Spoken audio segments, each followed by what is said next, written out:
परिवर्तन कोण के। फिर आपतित किरण, परिवर्तित किरण तथा अभिलंब तीनों एक ही तल में होती है। देखो ये हो गई, ये आने वाला किरण देख रहे हैं, ये भी ये आपतित किरण हुई, और ये वाला जो किरण है ये जो देख रहे आ रहे हैं ये वो क्या होगी, परिवर्तित किरण, और ये अभिलंब हुई। ये तीनों एक ही तल पे होती है। चलते हैं नेक्स्ट। दर्पण, दर्पण किसको कहेंगे, तो देखेंगे दर्पण, दर्पण जो है ये देखिए, सॉरी, दर्पण जो है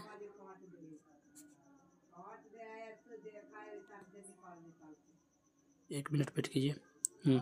वह चिकनी देखो कोई जो कहता है, वह चिकनी किया गया पृष्ठ जो अपने स्तर पर आने वाला प्रकाश अधिकतम भाग को परिवर्तित कर देता है, दर्पण कहलाता है। देख रहे हैं कि कोई चिकनी है जो क्या करता है, अपने पर जो आने वाली प्रकाश होती है उसका अधिकतम भाग को जो परिवर्तित कर देता है, दर्पण कहलाता है। दर्पण मुख्यतः दो प्रकार की होती है, समतल दर्पण और गोलीय दर्पण।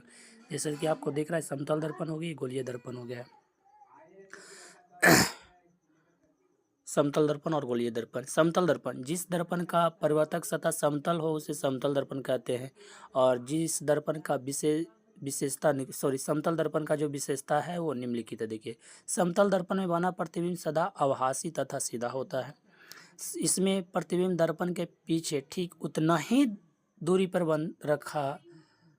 वस्तु रखा होता है जितना, जिसको कोई प्रतिबिंब है, देखो सुनिए बात को, कि कोई भी प्रतिबिंब है उसकी दूरी तथा वस्तु की दूरी उतना ही होती है, यही कहना चाह रहा है इस पॉइंट को। इससे पर्दे पर प्राप्त नहीं किया जा सकता है, इसे पर्दे पर हम प्राप्त नहीं कर सकते हैं। इसमें बना प्रतिबिंब वस्तु के आकार के बराबर होता है। ठीक है, ये देखिए,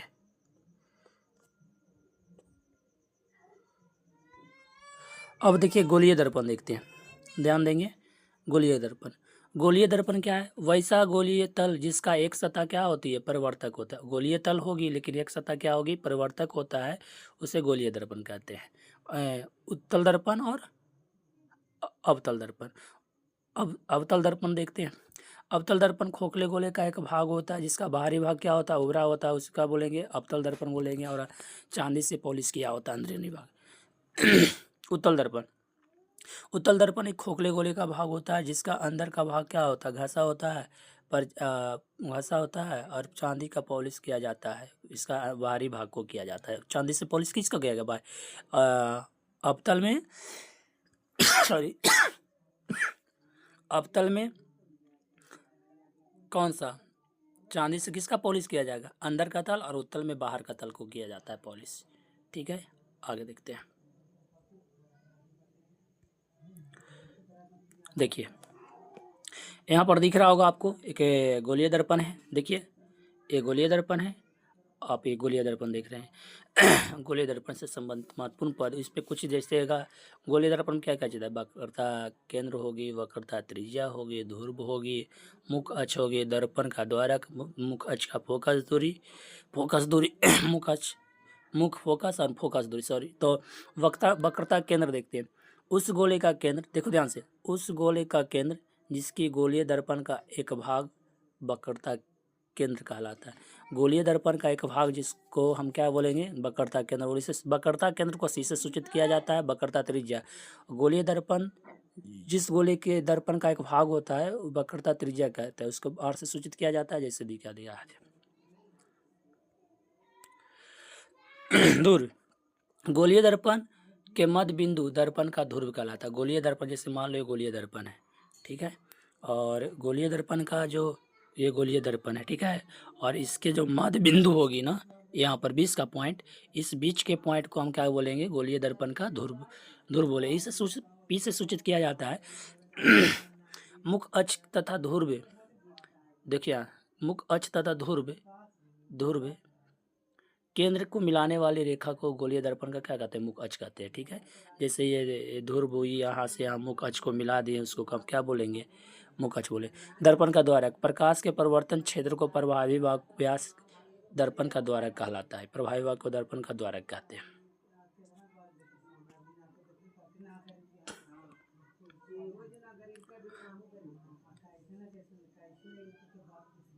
नेक्स्ट देखिए, वह बिंदु जिस पर मुख्य अक्ष के समानांतर आने वाली प्रकाश दर्पण से परिवर्तन होने के बाद मिलती है अथवा मिलती हुई प्रतीत होती है, मुख्य फोकस कहलाता है। इसे एफ से सूचित किया जाता है। अवतल दर्पण का अक्ष के समानांतर आने वाली प्रकाश की किरणों दर्पण से परिवर्तन के बाद मुख्य अक्ष से स्थित बिंदु एफ पर वास्तव में मिलता है, और उत्तल दर्पण से समानांतर आने वाली प्रकाश की किरणें परिवर्तन के बाद मुख्य अक्ष से आती हुई प्रतीत होता है। देखो अवतल दर्पण में वास्तव में मिलेंगे, क्या मिलेंगे? वास्तव में किस में? वास्तव में मिलेंगे अवतल दर्पण में, और आते हुए प्रतीक होगा उत्तल दर्पण। फोकस दूरी, किसी गोलीय दर्पण का ध्रुव P तथा मुख्य अक्ष के बीच की दूरी को फोकस दूरी कहते हैं। देख लो एकदम ध्यान से, एकदम सिंपल सा लैंग्वेज में लिखा हुआ, एकदम पढ़िएगा आप एक बार, खाली वीडियो के ध्यान से देखिए, सब सही हो जाएगा। चिन्ह प्रॉपर्टी देखते हैं। देखिए आपको देखना होगा, एक बार देखिए खाली पता चल जाएगा। सभी दूरियां गोलीय दर्पण के ध्रुव से मापी जाती है। देख रहे हैं ना, सारा दूरी जो है यहाँ से मापा जाएगा ध्रुव से, और यहाँ से जितना भी दूरी नापी जाती है, देखो आपतित प्रकाश की दिशा में नापी गई दूरियां को, जिनकी आपतित प्रकाश की विपरीत दिशा में मापी गई दूरियां ऋणात्मक, आप इस तरह इधर से जो दूरी होगी सब ऋणात्मक होगी, और एक परिवर्तित प्रकाश की दिशा में जो भी होगी क्या होगी? धनात्मक होगी। तो मुख्य अक्ष के लंबवत ऊपर की ओर, अगर ऊपर की ओर होगी तो क्या होगी? प्लस होगी, और नीचे की ओर होगी तो माइनस होगी। इस साइड में भी ऊपर होगा तो प्लस होगा, नीचे होगा तो माइनस होगा। ये चिन्ह प्रॉपर्टी बोलते हैं। देखो गोलीय दर्पण की फोकस दूरी वक्रता त्रिज्या में संबंध देखते हैं।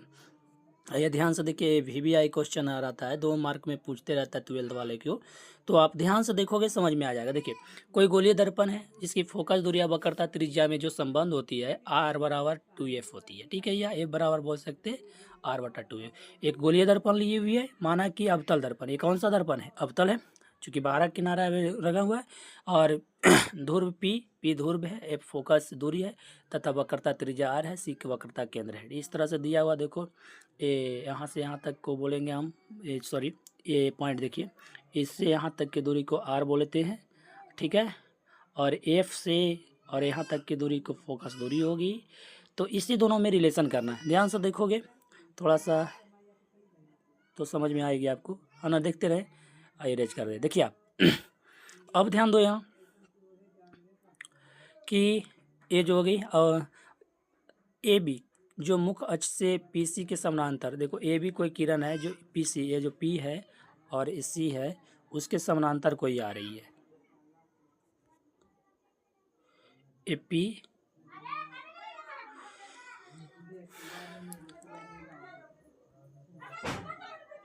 PC के समानांतर कोई रेखा आ रहा है, देखो AB है ना, PC के समानांतर कोई रेखा AB है, उसी रेखा आ रही है, उसी को करते हैं। देखो ध्यान से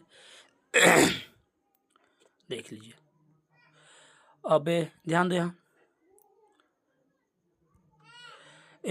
AB किरण जो मुख्य अक्ष के जो है PC के समानांतर आ रही है, देख लो फिगर में, ये AB किरण है, ये PC के समानांतर आ रही है, F से गुजरती है, बिंदु B C पर अविलंब, और बिंदु A जो ही है इस पे क्या है? अविलंब है। प्रवर्तन का नियम से हमने देखेंगे, प्रवर्तन का नियम, इस बिंदु पर प्रवर्तन का नियम लगाएंगे तो ये आपतित किरण हुआ, ये परिवर्तित किरण हुआ, तो और ये अविलंब हुआ, तो ये इसका कोण और इस कोण I बराबर कोण क्या हो जाएगी? R हो जाएगी। जो दिया हुआ कोण ABC या कोण CF प्रवर्तन के नियम से बराबर हो जाएगी। और देखेंगे, थोड़ा सा इरेज कर रहे हैं, पहले 1 मिनट ध्यान से रहो, एकदम जट देखते रहो, बहुत ईजी तरीका से समझ में आ जाएगा। आप एक बार पढ़ भी लेंगे ना तो बल्ले बल्ले हो जाएगी, बस खाली आप ध्यान देते रहें और देखते रहिए। देखिए यहाँ से अब जो है ये परिवर्तन का नियम लग गई, और कोण ABC खोजिए। देखिए इस फिगर में खोजिए कोण AB, ये देखो A से B है, B यहाँ C है ना, A है, B है और C है, ABC बराबर कोण देखना BCF कैसे हो गया? तो एकांतर कोण, कोई देखो दो एक समानांतर रेखा है, इसका कोई तिर्यक रेखा काटती है तो उसके एकांतर कोण क्या होती है? बराबर होती है, तो उसी कर दिए। देखो त्रिभुज CBF में CBF खोजो, CBF ये त्रिभुज है, CBF है त्रिभुज, इस त्रिभुज में चलोगे तो क्या होगी? कौन CBF बराबर कौन CF, ये तो पहले से ऊपर से दिया हुआ है, देख लो। तो इसलिए जब एक त्रिभुज में 2 कोण बराबर हो तो उनकी 2 भुजाएं क्या हो जाएगी? बराबर हो जाएगी, और ये यहाँ लगाया हुआ है, ठीक है। आगे देखते हैं।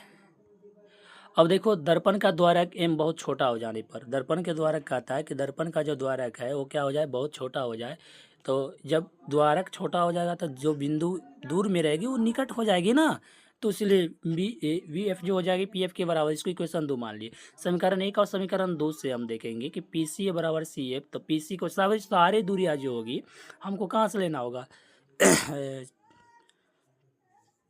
वक्रता क्या, सॉरी, सारी दूरी कहाँ से लेते हैं, वक्रता सारी दूरी कौन सी बोलते हैं उसको, पोल से लिया जाता है, वहीं से ले गए सारी दूरी को और सारी दूरी यहाँ ले लेंगे। तो यहाँ से सारा दूरी लेने के बाद देखो तो पी सी बराबर पी एफ बराबर क्या हो गया, P C minus P F, और पी सी बराबर क्या हो गया, पी एफ बटा पी एफ। तो पी एफ फोकस दूरी है, तो यहाँ से पी और पी सी जो है वक्रता त्रिज्या है, तो दोनों को धर देते हैं, आर बराबर क्या हो गया 2f प्रूफ होगी। इसी तरह अवतल दर्पण में और सारे फिगर भी होगी और उत्तल दर्पण में भी देख लेंगे हम लोग। तो अभी तक की इतना ही, बाकी विशेष चर्चा आगे हम करेंगे। धन्यवाद।